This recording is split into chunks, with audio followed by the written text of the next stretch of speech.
Testing ICP change on an NEC projector Series 2.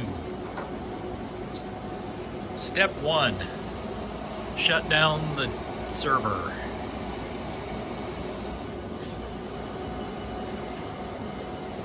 Step 2, shut down the projector to standby.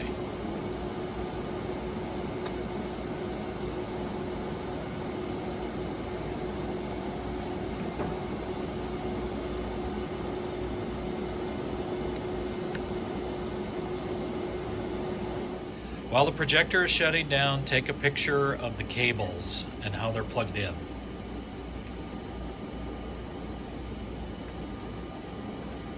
Next, unplug all the cables.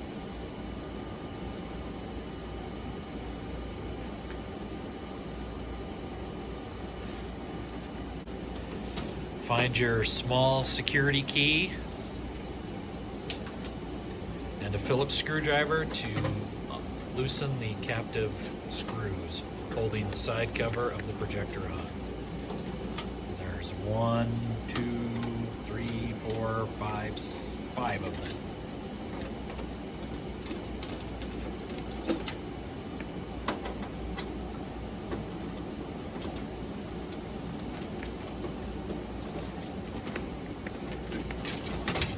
All right, rotate back and lift straight up. Next,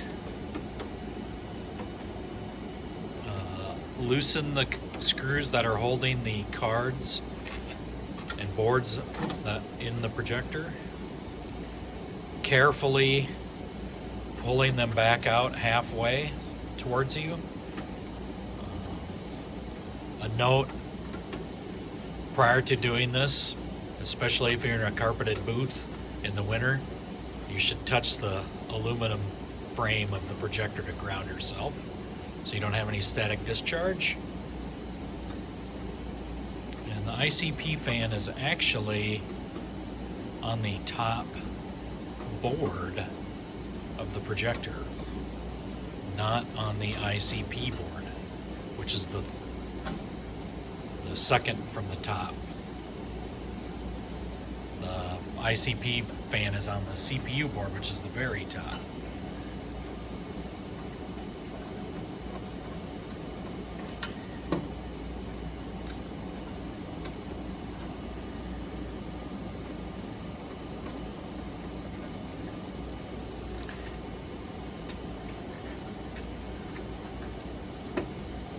All right, carefully slide it back and lift it up over the board below it. There is your ICP fan and the plug-in to the CPU board. ICP fan actually blows air down on top of the ICP fan. And pay attention, take a picture of how the fan goes in. Pay attention to it because it's tough, but it is possible to put the fan in backwards.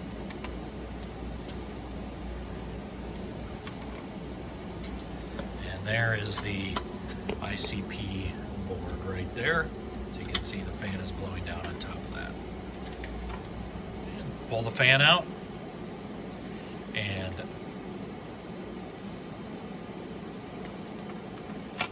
locate your new fan,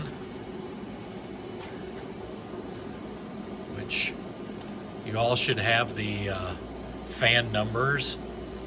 And that explains what fan is what. And then insert the new fan into the CPU board.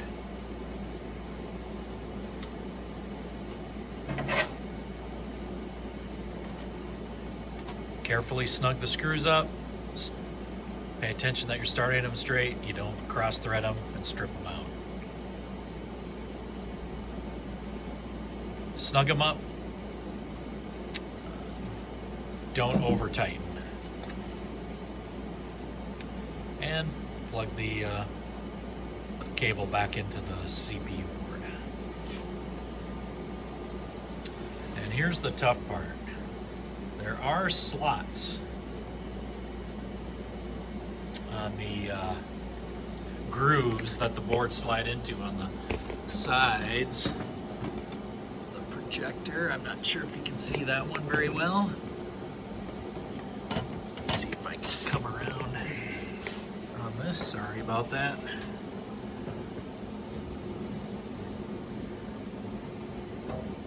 See that groove back there? Not sure how well that showed up on the camera, but the board should slide back in nice and even. And you just push it back in.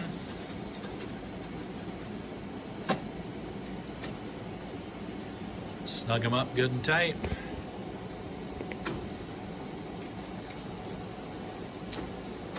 Push them in all 4 boards and then screw the captive screws back in. There are 2 on each board, on each side of left and right sides of the boards.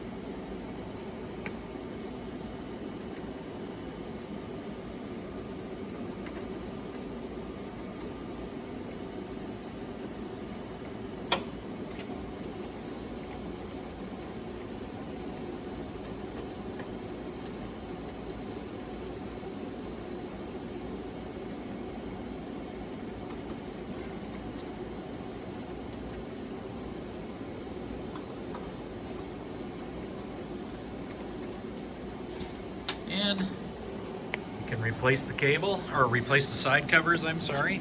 Be careful that you get them into the grooves. Not sure if you can see that or not. I'm trying to zoom in. There's a tab and a slot on that cover that you got to get in just right.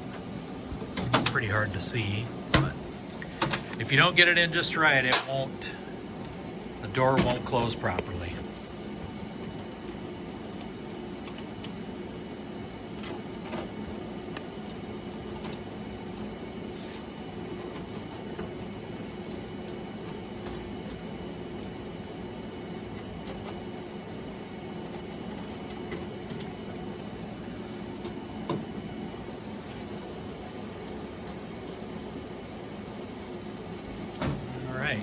Plug your cables back in.